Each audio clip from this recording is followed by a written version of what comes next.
అమిత్ కానీ శేఖర్ కానీ అందరికీ పురుషోత్తం కానీ నాయకులందరూ కూడా పెద్ద ఎత్తున ఇక్కడ పనిచేయడం చాలా సంతోషం.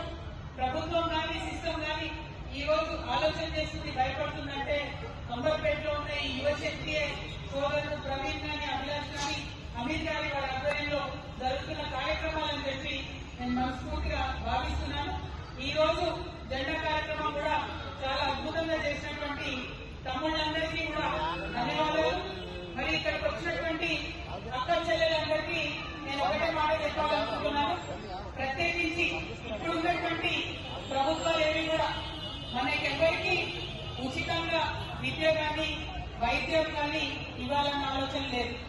जरूर इंशाल्लाह एक दिन ऐसा आएगा जब हमारी तेलंगाना रक्षण सेना आप सबकी दुआओं से हुकूमत में आएगी, और जिस दिन हम हुकूमत में आएंगे हम आपके बेटी होने के नाते, आपके बहन होने के नाते आपसे वादा करते हैं, आपके जेब में से एक भी रुपया आपके बच्चे के स्कूल फीस के लिए नहीं जाएगा, चाहे वो प्राइवेट हो सरकारी हो, पूरा का पूरा एजुकेशन आपके लिए आपकी सरकार, आपकी बेटी, आपके बच्चों को पढ़ाएंगी।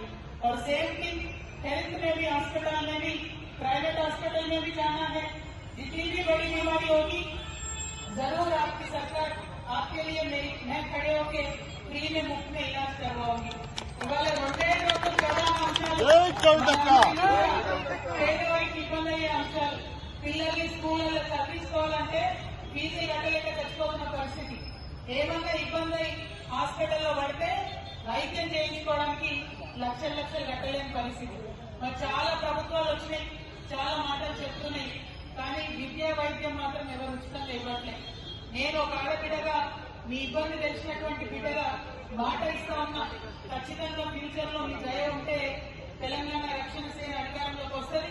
మీ చెల్లెగా మీ బిడ్డగా ఉచితంగా విద్య, ఉచితంగా వైద్యం, ప్రైవేట్ స్కూళ్లలో చదివే పిల్లలైనా, ప్రైవేట్ కాలేజీలో చదివే పిల్లలైనా, ప్రైవేట్ హాస్పిటల్స్ అయినా ఉచితంగా ఇవి రెండు ఇవ్వాలనే ఆలోచనతో ఉన్నాం.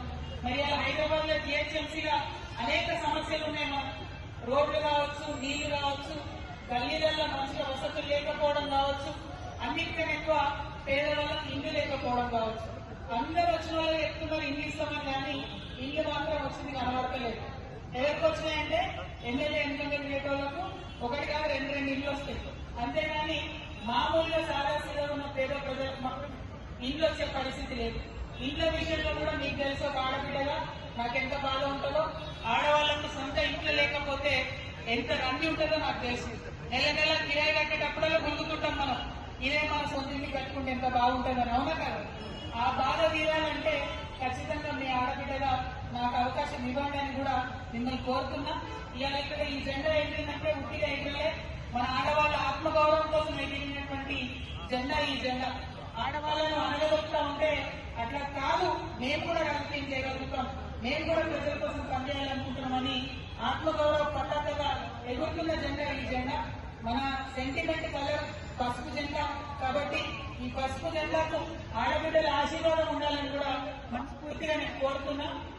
మరి ఇవాళ తెలంగాణ రక్షణ సేన మొత్తం 119 నియోజకవర్గాల్లో జెండా కార్యక్రమాలు చేసుకుంటుందంటే 2 బలాలు నాకున్నాయి. మా యువజన మిత్రులు, ఆడపిల్లలైనా మగపిల్లలైనా యూత్ అంతా ఇవాళ తెలంగాణలో ఒక ఖచ్చితమైన మంచి బాధ్యత ఉన్న పార్టీ కావాలని కోరుకుంటున్నారు. ఇవాళ ఇక్కడ ఈ టీంలో కూడా చూస్తే యావరేజ్ ఏజ్ 30 ఏళ్ల కన్నా ఎక్కువ ఉండదు మా దగ్గర. మరి అటువంటి యువశక్తి ఉన్నటువంటి ఏకైక పార్టీ ఈ రాష్ట్రంలో టీఆర్ఎస్ పార్టీ. మీకోసం పనిచేసే పార్టీ, మన కోసం జాబ్సే కాదు, కంపల్సరీ మీరు ఒక 100 మందికి జాబ్స్ ఇచ్చేలాగా ఎట్లా చేయాలని ఆలోచించే పార్టీ కాబట్టి టీఆర్ఎస్ పార్టీ జెండా ఎగురుతా ఉంది. ఆ జెండా నిలబెట్టండి, ఆ జెండా అధికారంలోకి రావడానికి కృషి చేయండి. ఖచ్చితంగా మన జీవితంలో కూడా మార్పు వచ్చే విధంగా మీ సోదరుగా, మీ అమ్మగా మీతో పాటు ఉండి నేను కృషి చేస్తానని తెలియజేస్తూ, మరి అంబర్పేటలో ఇలా ఫస్ట్ జెండా ఎగిరింది.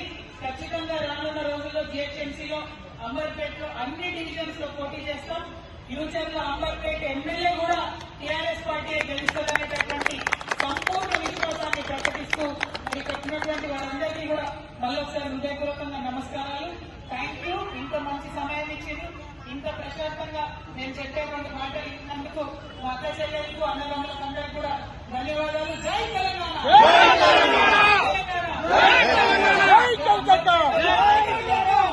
అంబర్పేటలకు నాకు లొల్లైతుంది. ఎందుకు తెలుసా? జై తెలంగాణ చేయకపోతే నాకైతే కోపం వస్తాను. చేయకపోతే అందరూ పక్కన లాస్ట్ జై